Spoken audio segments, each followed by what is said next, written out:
Yeah, Quarantine Cast 10, dude. Tenor, dude. Yo, before we get into anything, you gotta fucking RIP, send it up to the gods to Michi Ho. Michi Ho, dude. Michi Ho, renowned sketch artist from Philly that literally no comedian I know from Philadelphia has ever heard of. I honestly sent you the message like, does anybody know this guy? I'm not taking away from his, his comedic classics as being in a stroller with a blanket over top of him, getting up and talking to someone wearing an adult diaper. Not taking away from the classic Michi Ho's. Classic Ho. Classic. But I didn't know who it was. I was like, who the fuck is this guy? And now everyone's just like, oh, yeah, he does sketch. I'm like, we still know a bunch of those people. Like, I don't. Yeah, I was gonna. That doesn't. Yeah, it said. Yeah, I forget. I think it was like Del Calo was like, no, he was a sketch guy. I'm like, okay, all right. I mean, I know a couple of sketch guys in Philly. They fucking stink, but whatever. You know what I mean? Like, I still know who they are. Like, you said their name, I'd be like, oh yeah, I know them. I don't know them personally, thank Christ, but fuck them. I mean, it sucks because he got shot. What if it was like one of his sketches? He gets together with his buddies like, all right, this is going to be like the David Blaine thing. He's like, I want you to come out of nowhere, right? I'll be sitting in my car. You just fire one off, dude. Hilarious. Get everyone on board with us. It's like a high-profile sketch. A lot of people aren't down with that stuff. I push the limits. Yeah. I died for my craft, dude. They're like, Michi's wilding for this one, dude. I wonder if that's how they address him at the eulogy. They're like, Michi Ho was a good guy. Sounds like a trail in Vietnam. Dude, Michi Ho also sounds like something you pay more for at a massage parlor. Dude. It sounds like something Behringer yelled in Platoon. Dude, Michi Ho was the second thing. Like, Michi Ho! In Deer Hunter, like, did him out! Michi Ho! Dude, Michi Ho is actually the most violent Viet Cong regiment that went against American forces. Dude. Yeah, dude, there's just guys in baby outfits. That's how they got them, dude. You don't kill babies. Oh, maybe you God. Do. Yeah, Vietnam was crazy, dude. Yeah, so there's that. What else is going on? Everybody keeps talking about this Will Smith thing and Jada Pinkett, which I don't really give a shit about. I think I find it funny that everyone for the longest time was like, oh, it's like the perfect marriage. And really all it is another Hollywood loveless partnership that both of them agreed how much they don't like each other. And then Will Smith even came out on record says like, I retired from trying to make Jada happy a long time ago, which is like, that's a pretty epic statement right then and there. And then Jada goes and fucks that like 19-year-old kid, which is, classic. I wish that was when the Philly came out in him. Like, you know what I mean? Like, it's like, all he ever talks about, I mean, obviously other things now, but like, I show him respect because like he always reps Philly, but like, I don't think he's actually been in the city in about 30 years. I don't know if whatever. His Philly side's going to come out. I don't know if you remember the opening credits of Fresh Prince of Bel-Air, dude. He knows how to fight. Yeah. He knows how to get put in an airplane spin pretty hard and play basketball. So and then have his mom send him out to his rich uncle. I'm like, dude, that's all I had to do was fight to get out of fucking West Philly. I would have fucking done that a while ago. I'm like, what do you mean we have an aunt and uncle in Bel-Air? What the fuck is Bel-Air? Where's Phil, dude? That whole story's dog shit. I'd be like, wait a minute, why the fuck am I stuck in West Philly when we got a fucking uncle that's like, yeah, or an aunt that's like, yeah, send them out here. I'm like, send me the fuck out. I don't want to live here anymore. I live in West Philly now. I wish I had an aunt and uncle. I'll fucking get I got a basketball court right across the street from me, dude. I'll go get the shit kicked out of me. Fucking rat on somebody, whatever he did. Across the street to that basketball. And see if it ends like that. With high tops on, like a black tank top, like thigh-high shorts, and then like partial blackface, and just kind of like pass. I'll come over like, it's cool, guys. I'm trying to get to Bel-Air. This is what apparently happens if you start a fight on the basketball court. Because I'm just chilling, maxing, relaxing. It would be great. They just shoot me. You didn't do the blackface. You just showed up with the eraser, like kid and play haircut. The box top. I come over in dreads, but it's just like a mop top dipped in black dye. I'm like, hey, man.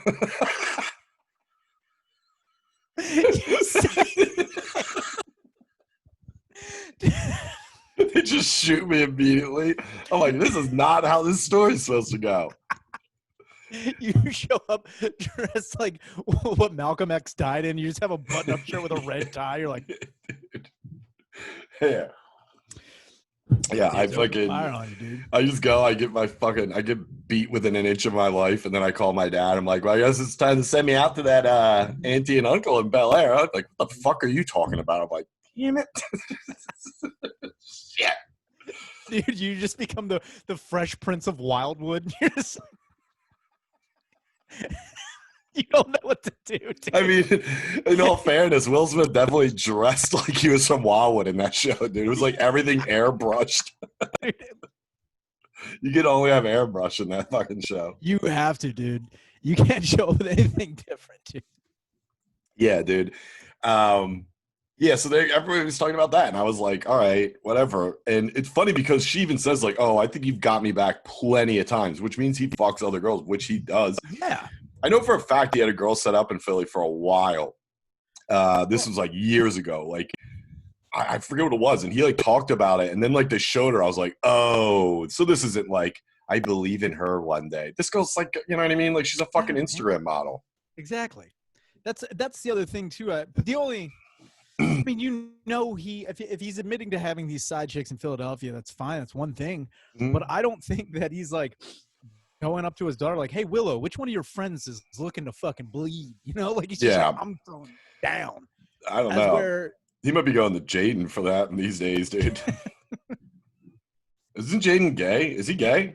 No, dude. He sucks. doesn't identify. He doesn't what? He doesn't identify with the gender, dude. He's non-binary, awesome. Conformisting. Well, he's non-conforming.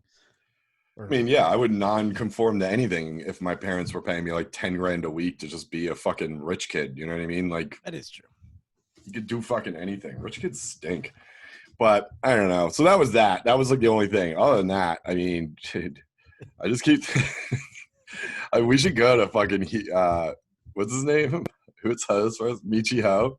Michi-Ho, dude. You should go to Michi-Ho's fucking viewing and just be real sentimental and be like, listen, your son was a bit of a hero of mine, and I don't have much to give, but I could bless his memory with song if you'd like me to, and I could bring in my band and we could unleash a new character, Huger Lewis. Lewis and the Goose.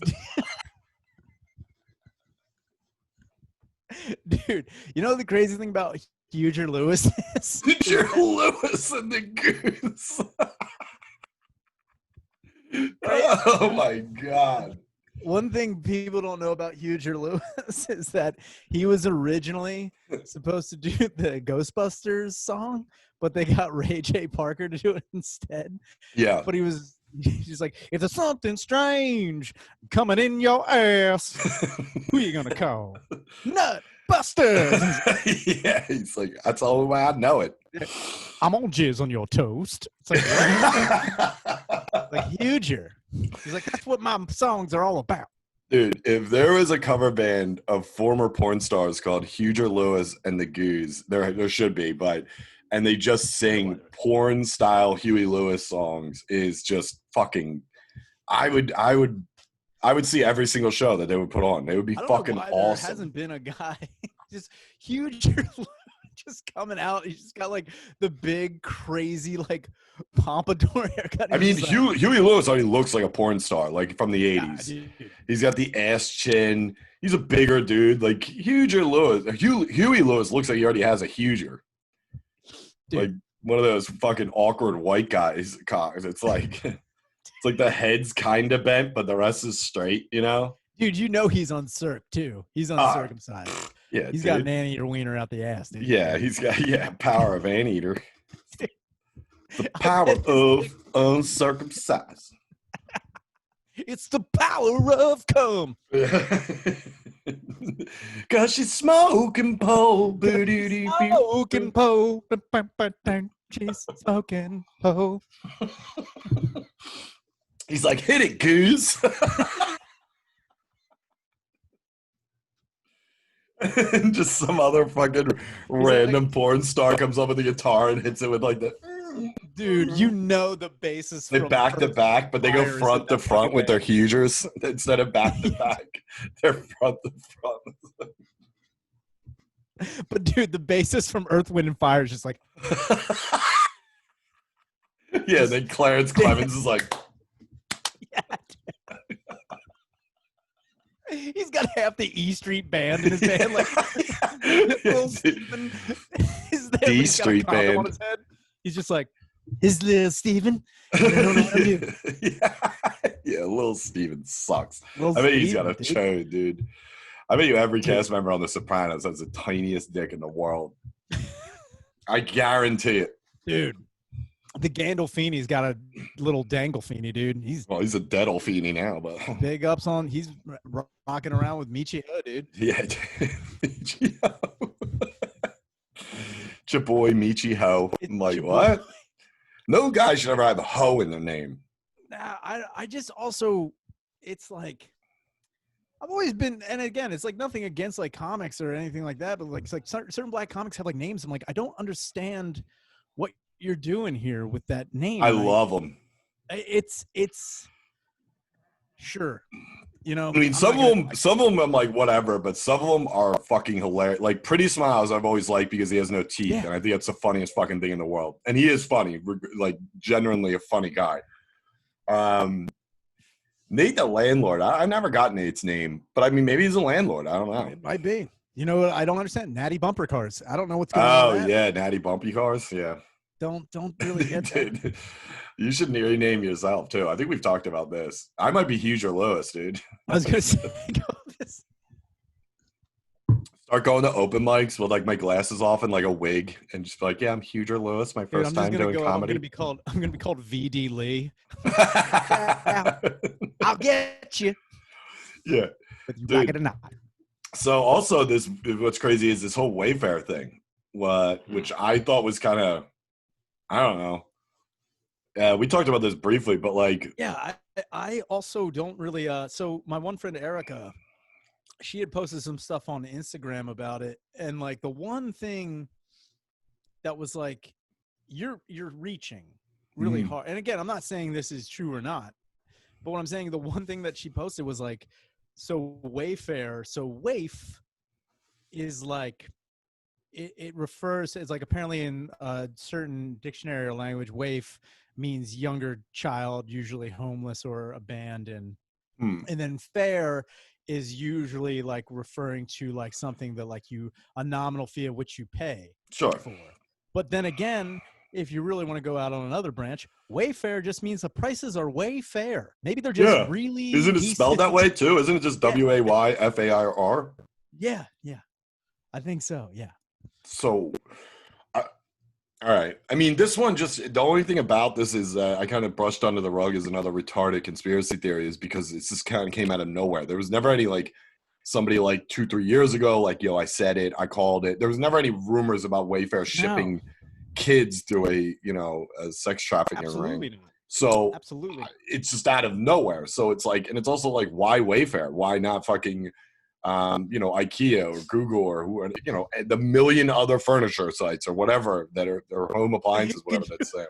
Could you imagine getting a sex slave from IKEA and it just comes with the manual where it's all pictures like Legos and it's that weird guy like, yeah, it's a Swedish kid. You're like, well, I guess this is the manual. This is where I bend you over, and this is the butthole. What do I need an Allen wrench for your asshole? I don't know. Yeah, when he bends over, there's a little plastic bag with Allen wrenches and 8 screws you don't know what to do with. The worst part is when you get a sex slave from IKEA, you always have leftover parts. You don't know what to do. There's like 3 dicks and a ball over on the left. You're like, I swear I did that. They always give you an extra dick. It's just like, the weird thing is, you fuck it once, it just falls apart. I'm like, this is not the quality I thought. The worst part about sex slave from IKEA as well is like, if you get a bigger one and you assemble it in your house, you're not getting it out of there. It's staying with the house. Yeah, the Dude, fuck IKEA, dude. There should be a Nigeria. You get one of them boys, dude. They hold up. they are sturdy, dude. Yeah, you need the fucking whatever IKEA's version in like Russia or something. You get one of them Dude, strong I'm balls just gonna come in. say the Russian one is Verdansk, dude. That's Oh where we yeah, fucking dude. go down. That's I think Verdansk was where Wayfair was originally from. That's why Dude. it's all bombed out and But depleted. but but Wayfair, you do the platinum member where like nobody gets it, and it's just like Huger Lewis on the other end. It's like they're gonna shave the dick. Bam. We'll shave their dicks. Like, Yeah. right. Well, the other thing is too is like it's they didn't all they did was they named Wayfair like so I didn't hear anything about like when it comes to conspiracy theories they usually have a good mapped out plan of why they have this theory. Excuse me, but it's like who's the CEO? Where are they based out of? What's their other companies invested into it or whatever? Do you know what I mean? Like usually people have that kind of shit mapped out and then say this is why from step A to step Z is why they're shipping kids. But all people are saying is like you said, they're platinum members who get, fucking armoires and there's a kid in there when you open it. It's like, what the fuck are you talking about? Like, I just laugh at it because I think it's retarded, but I don't know. My other thing is like, it can't be that hard to become a platinum member of anything. Like I'm a platinum member of 7-Eleven. It wasn't that hard to fucking just go in there. You're welcome, dude. My 7-point card, dude. You go in there and buy a couple of corn dogs, you get a free Slurpee. Yeah, I was gonna say, why are you buying it? Just because you don't steal from it? It's like if you don't steal from the 7-Eleven on Broad Street 3 times in a row, you become a fucking platinum. Christ, you could own a branch if you don't steal for 6 times. Dude, you just go in there and show your card, like, right this way. You get a fucking goddamn red carpet. Oh my God. I don't think I brought this up. Do you remember when I walked to my sister's and it was during the whole protest for the Columbus statue? Yeah. Okay. You know what I forgot to mention that day was when I was walking down there, there's that 7-Eleven right on Broad, right before Marconi Park. It's like, it's like 3 or 4 blocks. Yeah, it's a shithole. Dude, there was an Asian woman in there that bought 2 full pizzas, which, whatever. I've seen people buy full pizzas from 7-Eleven. And she put the box out and she was trying to ask the guy for something. And the guy behind the counter is just, some South Philly troll that looked like one of my great uncles. He's like, huh? What do you come on. I don't know what you need. Anybody? And I'm like, this is hilarious because I'm dying to see what asshole in here is like, what do you need? Mandarin? Mandarin proper form? I got it. What are you saying, hun? What do you need? You know what I mean? It's like everyone's like, I don't know what the fuck she's talking about. She's just like, opa, koto. And it's like, huh? What do you need?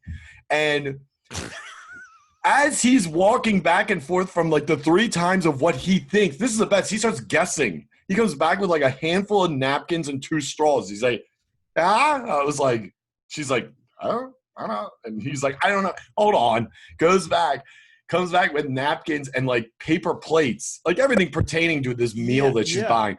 And honestly, I look over at one point and I see her go low to the register candy and grab 2 Fifth Avenues and just go like looks around and just puts it in her pocket. And I'm like, this bitch I don't even think this is a language that she's saying. She's like, oh, give me them Fifth Avenues. She just stole 2 Fifth Avenues. And the funny thing was the guy came back with napkins and like, I think like plastic silverware and those like plastic wraps. And she's like, yeah. I was like, oh, that works. What the fuck was that? I was like, wait a minute. Is that are you just challenging yourself on what you can do to steal from 7-Eleven? Because you don't have to go through that whole mirage of like, oh, I don't speak English. Just state shit. There was one guy I knew growing up. His mom, I think she was, I didn't know him very well. Like I wasn't very good friends with him. But his mom, I think, was from China and his dad was from the Philippines. But like he was like, I mean, he would even say, he's like, yeah, there are some places I go and I like pretend to speak gibberish. So they just like give me what I want faster. And I was like, yeah.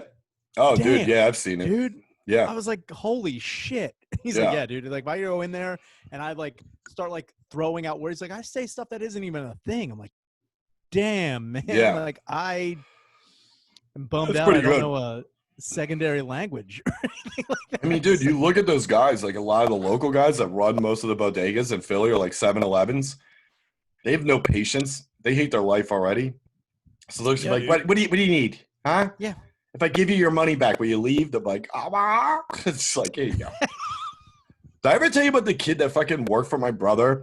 I think I did. He was Asian and his girlfriend, I forget, I think he was Chinese and his girlfriend, but he was from America. His parents were both from China, but he spoke perfect English but he also obviously spoke Chinese. Well, his Yeah. girlfriend was off the boat and only spoke Chinese. She spoke Chinese, but really broken English. Okay. I didn't take this is nuts, dude. My brother fucking I thought he recorded it once, but maybe he didn't. But he goes, dude, it's fucking bizarre. When she calls him at work, one time him and my brother were talking about, like, I think he was like a basketball fan. They were talking about NBA game, some NBA game. And his cell phone rang and it was this girl. And he was like, he's like, yeah, dude, fucking insane that they're going to make this trade because, they don't even need that. Oh, you know what? It's my girl. Hang on one second. Hello? How are you? And he would speak broken fucking English to her. He wouldn't speak Chinese. He wouldn't speak regular English. He would speak broken. I swear to God, my brother started laughing, I think, because he was like, dude, what are you, an asshole, dude? That's hilarious, by Yeah. the way. He's like, hello, how are you? Oh, no, I'm at work now. Jesus. I swear to God, dude. Next time, if we stream tonight, we'll stream tonight, and my brother will be on. I swear to God. He will be like, dude, it was fucking bizarre. But also, and then he would just be like, okay, I'll see you later. Anyway, dude, they better trade fucking Mashburn. I'll tell you that. It's like, what? Did he get a phone call? He's like, oh, damn, it's my girlfriend calling me. And then he puts in like fangs. He's like, hey, Yeah, he's just like, hello, how are you? It's like, whoa. could you imagine that guy? He's like, I'm really nervous to meet your parents. I don't know. Dude, it gets serious. Like, hello, how are you tonight? Okay. He floats in, dude. He goes geisha style. He's like, hello. He puts his feet up on the table. They're the wooden sandal things. He's like, He's like, what are we up to, man? he's like, Mishi Ho really die. Michi Hodai. Mishi Ho die. It's like, what? Yeah, it was man. My brother, yeah, they used to have a crew there because then it was like in the basement or in the basement, in the fucking like this is when he was working for Antenna Star. And dude, in the downstairs crew, the people that would load up the installers' trucks and shit. Oh yeah. Keep in mind, dude, this is what they thought because the Greeks that owned it, they didn't give a shit. Or I guess they didn't realize. But dude, there was just a bunch of it was Haitians and Jamaicans in the shipping room and like in the warehouse. And my brother was like, yeah, you know who doesn't get along? Haitians and Jamaicans. I don't know if you saw my face there. I was like, yeah, dude. what? So and also they're all alcoholics and they used to drink at this bar like right down like 2 blocks away in Upper Darby, right? It used to be called Cheers. It was owned by this millionaire that was in Forbes that got drafted by the NBA but refused to play on the team because he was afraid to fly. And yeah, we can get into that. Oh, dude, that's an Upper Darby legend. I swear to God, that's an Upper Darby legend. Everyone knows about that guy. What? So they would go. He owned this bar, Cheers. It was a shithole. I don't know who listens to this just from like that Upper Darby area, but it was there for years. You didn't go in there unless you were black or you knew one of them. Like me and my brother went in there. I think like my brother brought me in there like once. Oh, it was after the Phillies won the Phillies parade when they won the World Series. When we got back, we took the train back to 69th Street to go back to his house in Upper Darby. Cheers was there. He goes, I bet you if we go in there, half my fucking warehouse is in there. Dude, we walk in. The first guy he sees is standing halfway in and out of the bathroom, just in the back, smoking one of the biggest joints I've ever seen in my life. And I was like, what? He's like, what's up, dude? And I'm like, yo, what's up? And like, hey, I'm like, hey, man. You know, no. I'm picturing when you said that you and your brother walked into this bar. I'm picturing you and him like Sean Astin and fucking Pauly Shore and Encino Man going into Yeah. that Mexican tequila spot. You're like, Oddly enough, that's what it turned into when he sold Cheers. Now it's like a cowboy Mexican place. hell You know, yeah, those dude. places like like in I don't know, it's in a bunch of movies, but like like those Mexicans that are like they dress like cowboys, and there's just 2 fridges of Corona. That's it. Hell yeah, dude. So anyway, that was no. My brother walked in like he fucking owned the place because half the fucking assholes in there work for him. So he was like, "What's up, man?" And like we just sat down, started drinking. I was like, "I am very scared right now," but it ended up being all right. But yeah, the guy who owned it, God, I'll ask my brother again to tell me. So he is a known legend. This guy, he was like 6'6". He played basketball. He was an amazing basketball player. I'm pretty sure he got drafted by like the Spurs. And the only reason he turned it down is because he was afraid of flying. There was an article in Forbes about him because he's a millionaire and he lived above Cheers on 69th Street in this shithole 1-bedroom. He just saved all his money and made a ton in like real estate. He owned like 3 or 4 different restaurants or bars. It's all shitholes. So But you just clean up. let me just back in. Yeah. Go back here. Go ahead. So this guy, John. John, His name is John, yeah. amazing basketball player, good enough to be recognized by the NBA, which it's no secret, they have teams everywhere in America, and they also have to travel. This isn't like unknown knowledge. So this guy played well enough with all intentions of getting into the NBA, then gets into the NBA, and is like, wait a minute. They got to come to Planes? me. Wait a minute. Whoa. I'll see. Well, keep in mind, this is in like probably the late 60s, early 70s of the NBA. So right off the bat, you know, they weren't signing guys to like millions of dollars like they are now, but also a lot of teams would be in divisions with other teams where they didn't really need planes. They would just ride buses, you know, so you didn't really have to. I mean, there was definitely planes, obviously, but there wasn't that much traveling as there is today because they didn't have the other expansion teams. Most teams were kind of like within bus range. And when he got drafted, I think it was by the Spurs, when the Spurs entered the NBA, they're like, yeah, we got to fly. Like, we're in San Antonio. There's not many teams by us. And he is like, I'm out. I'm going to go buy a shithole bar on 69th Street in Upper Darby. Yeah, I'm going to live on top of it. And so he did. He lived on top of it. I never saw him. I think my brother saw him a couple of times, like wandering around. I mean, everyone knew him. I know of the guy you're talking about because this isn't the first time I've heard of Cheers, and this isn't the first time I've heard of the dude who lived. I always thought it was one of those rumors, like the drug dealer who drives with his lights off or whatever, you know, like all those stupid stories.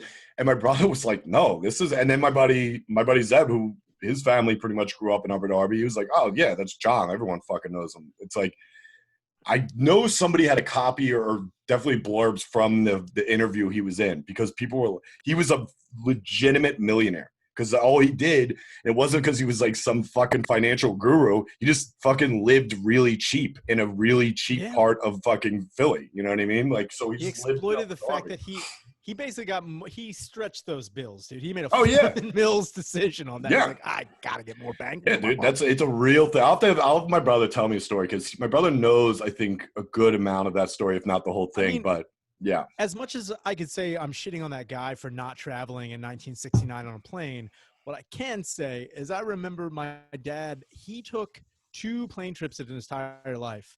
Oh. One in 1960. No, it was one of like one was to get to Mexico to avoid Vietnam. It's like, you think I'm fighting over there, Michi-ho? He didn't have to avoid Vietnam. He already was losing a foot. He was already one leg out, dude. Yeah, he was like, I'll go. No, my dad, he said, honestly. He tried to go? He wanted to volunteer. Yeah. And then, like, they were like, Tom, we understand that your dad was like, you know, whatever in the Navy. Oh, yeah. You can't join the Army because you're missing a foot. He's like, I'll find a way. You can just put me in it. Like, my dad was like, I'll kill somebody. He's like the Rudy of Army trying to, like, he's like, come on, do it again, man. Come on. Don't fucking go weak on me. They're like, you have one leg, asshole. What happens when we have to run? He's like, damn it. Dude, he shows up. He's like, you haven't heard the last of me. And he comes back. He's just like Rose McGowan from Planet Terror with a gun. He's like, you see this? You haven't heard the last of me. We wake up at 5 a.m. You heard the last of me. Yeah, Tom, you got to understand. We get pretty early. It's like, what time? He's like, what is it? Is it different if I'm still up at 5 a.m.? Because I can stay up till then. What's the coke sitch here? Vietnam, Asia. I thought you meant Vietnam Concha Hawkins. Yeah, I thought you meant Vietnam, Jersey. Over there. What the fuck? No, I'll go there. I'll be I will defend the flag, dude. I'll defend the King of Prussia flag at the mall. Watch out. I will. You think they're getting in this Strawbridge and Clothier? You're wrong, dude. I am here. He's working security at Clover. He's like, don't tread on me or nothing. I don't know. Dude, my dad is part of the Woolworths Special Forces. He's just like, he's hiding in the racks of clothes like little kids. He's like, don't steal that. You better not. Dude, my dad's dressed as like a dumb mannequin, just... He's not even wearing clothes from the store. He's got like Pudgy's Rib Shack. It's like, what's that, dude? Dude, he's got a sweatshirt on from Irv's BYO. He's like, nobody will see me here. Yeah, dude. Well, but he had said, and like, I guess I can like empathize with this dude, John, because in the 1970s and late 60s, DC-10s were like a huge liability. Yeah. But like they were super cheap flights, but they were like basically like they were guaranteed to crash. They were terrible fucking planes. Yeah. And I remember my dad was like taking a plane. I think he was going from, I can't remember. It was definitely it was either South Carolina or Georgia or like Atlanta or something. He was going down there. But he was like, yeah, we booked a flight on a DC-10, and like when we got on the flight, he's like, you want to talk about the amount of rosaries I saw come out of there? Oh yeah, dude, he was like, I ain't never. He's like, I thought I was in church. Was like, dude, yeah, those things. I mean, those little pond hoppers, man. I got to take them when I go from Miami, like fly to Key West. Yeah. So man, you can't fly direct a big flight in there. I'll tell you what, man. Like a little wind hits them, it's like, dude. Well, like, that was. And I'm not afraid of flying. People who are afraid of flying make me scared because they get, obviously it's a very nerve-wracking thing. I don't give a shit. It's like, dude, I look at it like this, and I'm not trying to be like a tough guy here, but I always looked at it like with flying, if your plane's going down, okay, that's it, dude. Like you're not like, what if we go left here and then hard right? No, we're going down, dude. I'm a fucking try and grab a booby or something, and then that's it. I was gonna say, you see Tom on the wing like breaking it off. It's like I'm a Silver Surf down. Yeah, I'm John Lithgow. I'm like, there's something on the plane. It's Tom. He's taking off his leg and like chopping it. He's like, and then he's waving. He's like, yeah, it's me, dude. I'm gonna be the Sky Kahuna like you guys have never seen before, dude. Dude, what if your dad was fucking what's his name? Who stole the money and jumped out of the plane? Oh, DB Cooper. But only with my dad, it stands for dick bag. T.S. Cooper, dude. Donatello, dude. Donatello boy. Dude, Thomas Donatello Shaner gets on. He's like, all right. So here's the thing. I want $20,000 in his backpack. First off, where are we going? Yeah. It's like my dad. He got on a plane that's going back to his hometown. He's like, shit, I thought this was going to Tallahassee. God damn it. Wait a minute. Wait. This isn't flying over Limerick. Yeah, he gets on a plane that's flying to Vietnam. He's like, shit. Dude, I guarantee if my dad like looked out the window, he'd be like, yeah, that is not a river. That is an ocean. That's yeah, okay. I just texted my brother to tell me who that guy was. He'll remember, but like that story's wild. I mean, dude, when my brother was running that office, it was fucking nuts. Like they had the Haitians and Jamaicans, they had fucking Armenians and Greeks out on jobs that couldn't speak English, showing up, fucking up everything. People going to North Philly, going to the Badlands, leaving the fucking trucks down there with not a spotter, which Number one rule in the Badlands, if you go there to do any manual labor and you have a fucking van or a truck, someone's got to stay with the truck. Whole fucking thing gets taken away. And then the messages alone, the voicemails alone, and I don't know if I told you, but these were one of the first things that ever made me like lose breath and cry laughing at the same time. Like my brother used to get the complaint calls, and let's just say there was a lot of complaints because Dish Network, number one, dog shit. Okay, number two. Oh, your brother worked for Dish Network? Yeah, dude, he used to fucking GM the whole fucking thing. Your brother worked for the bowling shoe of Dish Networks, dude. Yep. And dude, he loved it because all he had to do was manage all the routers and installers and all that shit, and that was it. He never left. You know what I mean? He took the easy route like he does. So he would just. Dude, the best calls, there was like 2 calls I remember. One lady, this one black lady called up, and you hear just like with these messages, you just hear like beep, and then, you know, you don't hear like, oh, you've reached Dish Network. You just hear the beep, and then them. The one was just this black lady, just goes beep. She's like, man, I don't even believe this shit. Y'all need to come and take this fucking dish out, this motherfucker. You've been after here 3 fucking times. Ain't done shit. None of these motherfuckers speak English. Call me back. And then the best ever, and I don't fucking, whatever. I won't say his real name, but let's just say it was Bobby Yang. It was a Chinese name, but I don't want to say. But anyway. Bobby. Dude, let me tell you something. The real name, very close to what I just said. So Bobby Yang calls in. He had called, I think, my brother's office like 30 times to get the dish out of there. But they, you know, once it goes in, you're done. And this is Bobby Yang called and was pleading so much to the point where it sounded like his message sounded like it ended with him jumping off of a cliff. And I'll give you an exact fucking impersonation of how this call went. He goes, hi, this is Bob Yang. You need to come back over my house and take this dish away. 215-483-2627. Please come back. This is Bobby Yang. You need to please take this dish back. No one call me back. Come get this dish. Help me. Help me. Help me. And then hangs up. I swear to God, dude. My brother. No one ever saw Bobby Yang again. Dude, yeah, it was like probably the installers throwing him off a cliff. It was probably a couple of the Armenians chucking him. Dude, was I sent the Haitians and the Jamaicans out to get them. Dude, first off, the Haitians and Jamaicans, that's like setting up a West Side Story warehouse, dude. Yeah, with like, guns and very violent fights, dude. Dude. Yeah, dude, they'd all be drunk and high. Like, they don't get drunk at Cheers because Cheers was one of the carpenters. Dude, that's like, there's like a bunch of those construction bars around Philly in the Philly area. Oh, yeah, dude. Those construction bars open up or stay open until like 6 a.m. Obviously, you got to know somebody. But Cheers was one of those bars that would be open at like 6, 7 in the morning. Get all the contractors in there to get juiced up before they go on the job and handle heavy machinery. And then they close down at like 9 or 10, and then they reopen at like noon.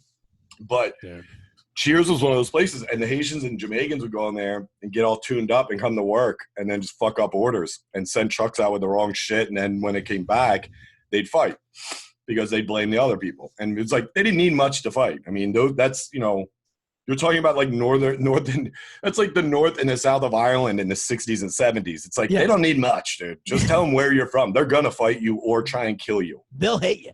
Yeah. Just how it goes. Yeah, dude. Don't mention anything about gay people. Dude, Dish Network, a ridiculous dude. There were times where when I was helping a friend of mine move, and she was like looking to buy houses. We were in North Philadelphia, and there were like 18 dishes sitting off of one of the roofs. All on one, but like I remember looking at one, I shit you not. It was not a satellite dish. It was a salad bowl with Dude, that was by my brother's office. He used to send them out with like frisbees with a little road cone in the middle. He's like, that'll work. Dude. Tell him it's an upgrade. It's just a melted cooler top, like kind of formed. Yeah. Like, that'll work. That'll bring in some premium channels. That's like an extra $15 for you. Yeah, dude. Like, it's so funny. You could go to like the areas like up in North Philly, like to the Badlands in that area, because they're all like memorials for dishes. They don't Dude, take them off. They just keep no, adding they just on. leave them there, dude. So it's like 18 dishes on there. Dude, Tom was obsessed with satellite dishes for like. Really? Dude, I remember it was a thing, man. Dude. It cashed in on it, dude. My brother fucking made loot doing that shit because everybody was like, what, $20 a month? It's like, yeah, well, if the wind blows hard enough, it disintegrates. Dude, and this is before it was even like, Dish Network or like whatever. This was before like DirecTV and all that. This is in the 90s. My dad, when we would be driving and he would see a huge, huge satellite dishes in people's backyards. He'd see me like, oh man, I bet they got like all these channels from like different countries and shit. This is amazing. It's so crazy that like we got this technology. And then I remember when like they started making them readily available, and Dad, when Tom was like a major trash picker. Oh yeah. Oh man, I'll tell you what, I actually did profit off, not profit, but like I came out on top on one thing he trash picked. There was one day I came to his house. And I mean, he would save these satellite dishes. Like he's gonna do something. He's like, it's like if I get enough of them, they will pick up something. If I put the wiring in there, he's treating them like baseball cards. He's like, look at this one, dude. That's a rookie card, 1958. Need it, got it, need it, want them. Yeah, dude, it was fucking crazy. But the only time I ever really he had a Sirius XM fucking receiver. Oh yeah. He was like one of the first ones, like the first generation ones. Yeah. It was like this fucking big. Yeah, I remember those. And I was like, this won't work. He's like, it might. He's like, I plugged it in, like, with the fucking attachment. It lights up. Dude, I had free Sirius radio for a good year and a half. Was it like when Stern went to Sirius? Yeah, dude, it was fucking crazy. And it was like when they had just started that Raw Dog fucking, or the Raw Dog. Yeah, dude. It was like, this was amazing. And it was like from the trash. And like, he just like, and when I told him it works, like, I told you. He's like, and when I get these other ones hooked up, I'm going to have like every channel. Yeah, and those are just like the salad bowls. Yeah, dude, they were huge. And at one point in time, I remember he was like putting like them all together to make like some crazy Voltron of fucking dog shit. They were all drilled to 1 2x4, and they were on the top of his house like a fucking garden. He was like, yeah, that's good shit. He's like, yeah, they don't work well. The only channel I get is the Spice Channel scrambled. So all I get is bird shit. Birds are shitting in them dishes up there. Dude, yeah, but I remember everybody was like obsessed with it because it was satellite, and everybody. I mean, that wasn't that long ago. No, man. That was like I'm talking like early 2000s, mid 2000s.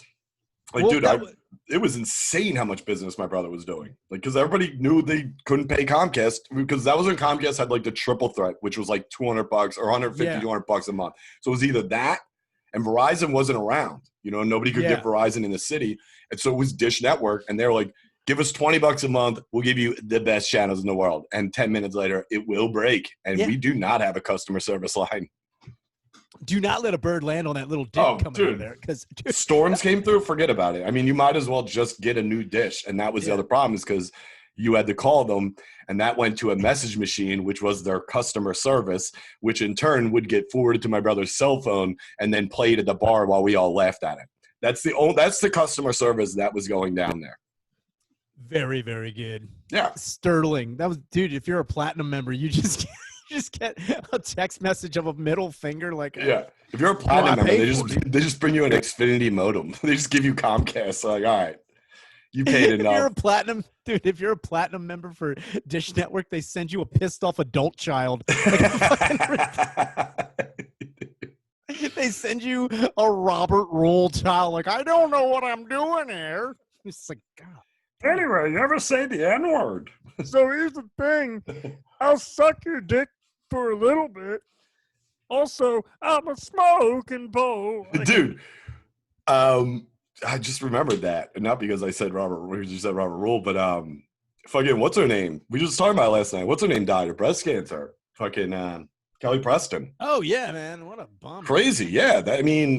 I still think fucking he was preparing for whatchamacallit, the second part of whatever movie we always make fun of, Travolta and Fanatic 2. Oh, I think he was practicing for Fanatic 2, but this time he's stalking a woman actress, Kelly Preston, a very well-known actress, gorgeous. God, oh my God. oh, I loved Kelly Preston.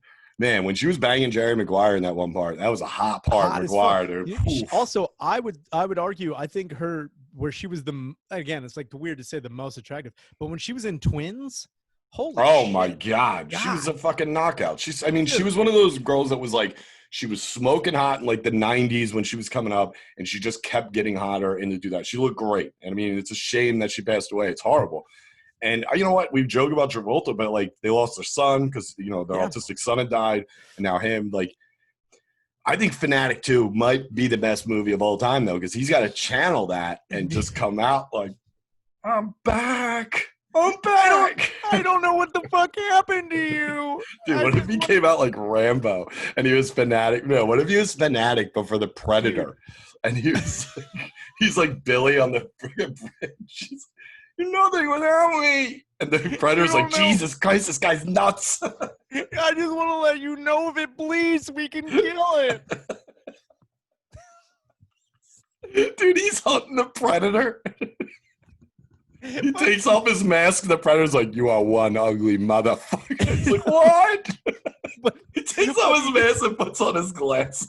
Like, dude, but because he's a fanatic, he just puts on another Predator mask. He's like, I just like you. It's like a plastic one, though, that he made. It's a vacuum form mask from the 80s. It's like, I don't know what you wanted. He does the time watch, but he's got like a shark watch, so he just sharks it with all 4 buttons. He's like, I'm going to self blow up. Here it comes. But this whole thing, dude. Oh, man. Dude. Oh, my God. What? Holy shit. What? What if there's got to be a way we can do it. What if we took the movie Predator and then took out the Predator and put it in Fanatic? Added Moose? Added Moose in the Predator. You could. Dude, that would be pretty fucking crazy. Moose should become the new Predator, dude. I mean, first off, he's just as terrifying. He's just as ugly. He definitely can fucking just hide out in plain sight with his English Bobby outfit. That's what he's a Predator in. But instead of going invisible, he hits a switch and he's like, oh, mate. Get back in the house there, partner. It's like, damn it. He's just what like, time is it, governor? They see him, so he's trying to be as authentic as possible. So he's just like, ha, ha, ha, ha. And he can't do dude, his invisibility is just it's just aluminum foil trying to like dude, that's his predator growl instead of the he just rips one. He's just like dude, he can't even do it. He's just like it's like the Monty Python mouth. He's like he's like the flying circus mouth. It's just a bowl cut. Dude, Moose is Predator. Dude. But in the city hunting fucking like Predator 2. Oh my, Predator 2 with fucking Danny Glover. Dude, Danny that Glover, would be yeah. But that's what I'm saying. Like if it was another setting, but this time it's like a Comic-Con. In like the big one in San Diego. That's where Moose dude, Predator 3 on the Sunset Strip. Yeah. He's like, I'll get you. Yeah, he's just wearing fucking yoga pants with a tight butt that says Predator across the ass, and he thinks that's authentic. Like, it's like, oh my God, was this worn? This is from the Epstein collection. Hold on, I got my IKEA put it together yourself child trafficking thing. That's where they should do it, on Epstein's Island. Right there. Epstein's Island and Predator 3 starring John Travolta as the Predator on Epstein's Island. Dude. Wayfarer's involved. They ship them in. You got to put them together. That's $1 billion idea, right? I know. There, dude, Hollywood needs to get off their ass. I don't know why they don't do shit like that. Something that needs, I mean, the shit, dude, like I said, I watched Midway last night. It's like, Jesus Christ. How can a movie so fucking big budgeted and all that shit literally was making me fall asleep before we played again for the second time when it was just you and me? You know why making you fall asleep, it's because it's shit you already know. That's why, dude. Yeah, I mean, dude, I know about it obviously shows the beginning, or the beginning opens up with Pearl Harbor, and then obviously it goes to the Battle of Midway, which I know about, but obviously wasn't there. Haven't seen the footage, but it's like, let me see how they do it. But it's so boring. Don't get me wrong, man. I love World War II epics that they're going to be putting out, but like when it comes down, it's like, how many times are you going to get Tom Hanks or some other dude that we've seen a billion times beating this greatest generation ideology into our fucking? Oh, we got it. You know why? Because it was the director from Independence Day. Now, don't get me wrong, Independence Day was great when it first. I loved it when it came out, but it was awesome. Big budget, huge Hollywood movie. If you're going to do World War II, I think everyone can agree, the rawer you go, the better it's going to be. Like, Fury is an amazing World War II movie. Yeah. Okay. Even Saving Private Ryan, which was a big budget movie, but it was fucking raw.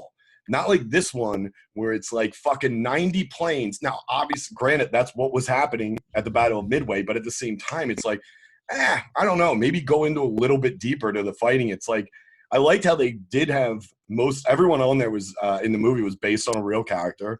No. Which, like, the one dude, Patrick Wilson, he played the guy who was like, yo, Pearl Harbor's going to get bombed. And the government was like, fucking beat it, nerd. And then 3 days later, they're like, we will listen to anything you say, whatever you got, dude. You got it. And he's like, all right, they're going to attack Midway. They're like, we don't know about that. He's like, we're going to do this again? You know how the first time turned out. All right. That fool me once, shame on you. Yeah. Fool me twice, shame on you. They didn't like the code breakers back then because they were mostly musicians. And and people were like, why are you getting musicians? It's like, well, they know a series of something and they'll be able to detect some kind of break in that would eventually detect a code. It was a long shot, but it worked. So they were like, we're not listening to these fucking dumb hippies. They're like, yo, your fucking little port down there in Pearl Harbor is going to get blown up. They're like, all right, beat it, you beatnik. It's like, how do you know it's going to get bombed at Pearl Harbor? It's like, well, hold on, let me play this back. It's like, we're going to bomb Pearl Harbor. It's huge or Lois in the news. It's Danny Wang. He's like, we're going to bomb them tomorrow. It's just a really nice melodic thing. Yeah.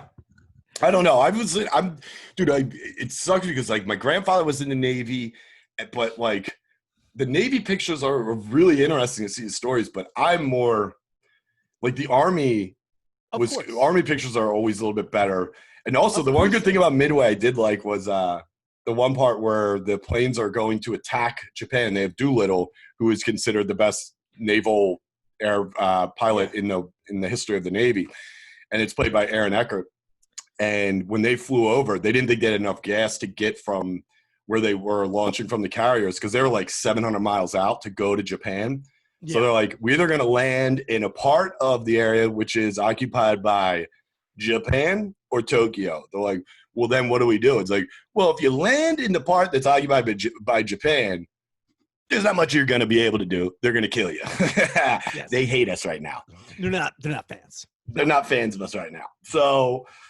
But the one part is like, it's such a bad storm when they're coming in, they have to bail out. And they're like, are we over land or water? And they're like, I got to be honest with you. Because they couldn't tell. And it reminded me because my mom told me about when my grandfather dropped in and they were drunk 16-year-olds and they missed the drop point by like 8 miles. And they're like, is this it? They're like, let's do it. And they landed. They're like, let's get them. And the Nazis are like, what up? And my grandfather's like, dude, there's got to be nothing worse than like some dude flying a plane and you're like, is this the drop point? And you see him just turn around like. No, you turn around, dude. It's like, they're like, is this the drop point, Captain Shaner? He's like, all right, I'm going to be honest with you. I had a couple before I got in the plane. I am no good without a couple in them. It's your dad. He's just like, Captain Shaner, is this the drop point? He's like.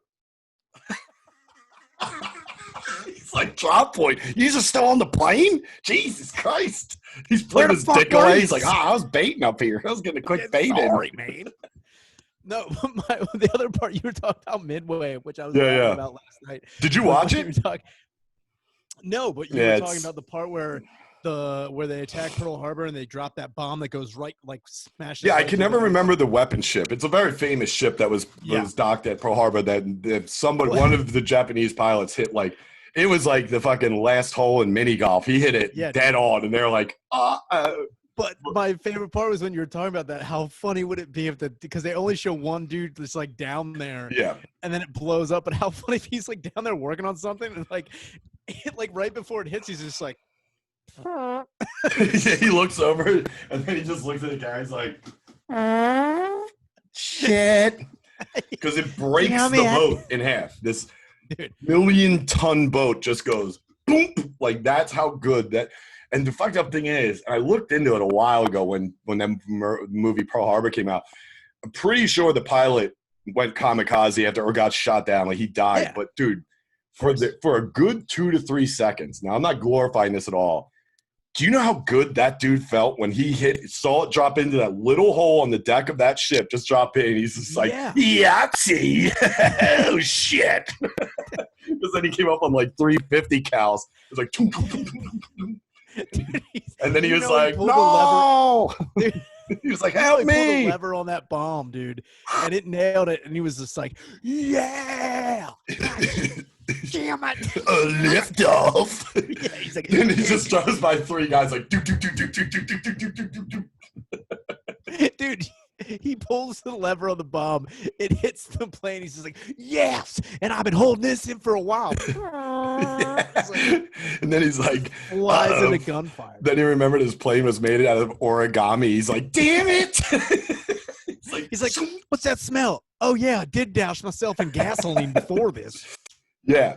But, dude, it's fucking – that part's cool. To see the action, but it's the same thing as Pearl Harbor. The Battle of Midway I thought was okay because the one thing they did show was at the Battle of Midway and the fights leading up to it, that's when the U.S. Navy was doing a lot of dive bombing, which is one of the most dangerous things they can do, but one of the most effective if they hit, where they literally just go straight and drop and then peel up at the very back. Because it's funny. No. What I was going to say was about that, though, is they miss a lot, but when they hit so close. Those bombs fucking destroy those. There's so much damage. But how much of an asshole do you have to feel to be one of the higher ups in the Japanese Navy or the Air Force, and they're watching this? They're like, wait a minute, we can pull up? What the fuck? You got us crashing into this shit, dude. What are you talking about? We can drop a bomb and come up. They're like, no, that is not honorable. I'm like, what are you talking about? That guy's going home to his family. He just destroyed a boat. It's like, all right. Everybody calm down here. We're kamikazes. It's like, I don't want to be. I can do a dive bomb. I can do that. That's not hard. You dive, you drop, dude, and you go home, pal.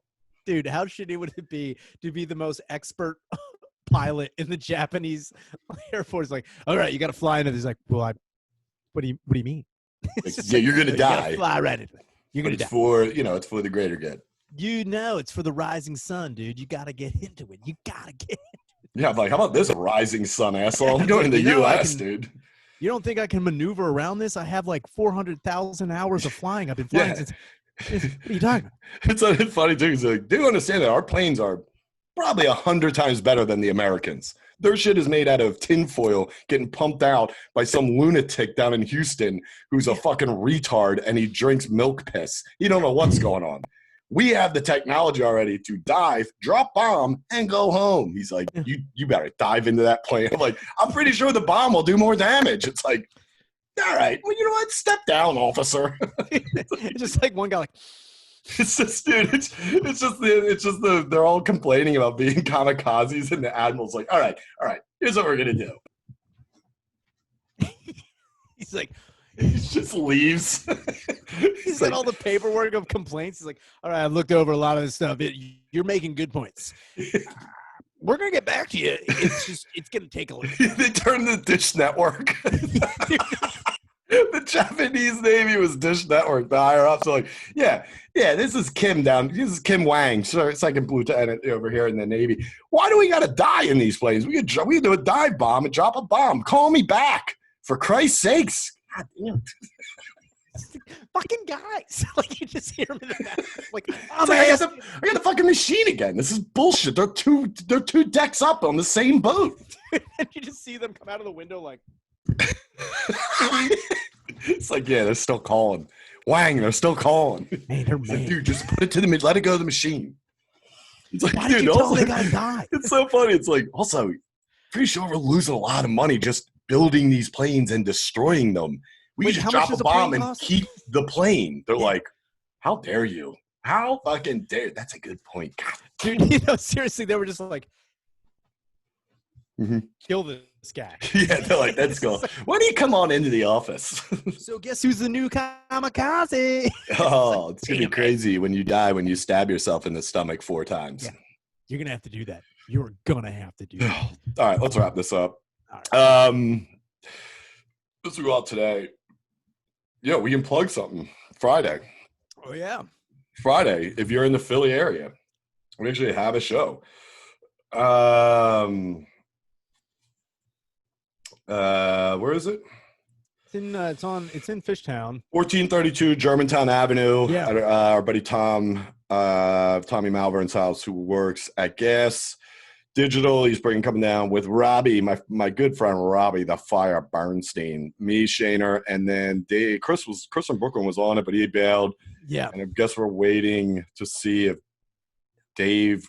I could just text Dave and be like, "You Yeah, I was gonna say this? we could easily test Dave Temple to see. Yeah, Dave probably sees the message from Tom. He's like, "Who the fuck is this pussy?" Anyway, yeah, if you're in the area on Friday, come down because it's Flying Fish is sponsoring it and Stateside Vodka. Yeah. So it's a rooftop. There's very limited seats. Honest to God, there's like maybe 7 tickets or 8 tickets left. So I hit can't one wait of to us run up. I can't wait to run into Stateside Vodka. Oh, I'm like, what's your problem, you pieces of shit? You fucking idiots. But yeah, if you're around for that, come to that. That'll be fun. There'll be a lot of people, and yeah, that's good, right? That's great. That's all we got. That's all I got. All right, yeah. R.I.P. to the hoe, dude. The known hoe, Michi hoe, dude. R.I.P. dude.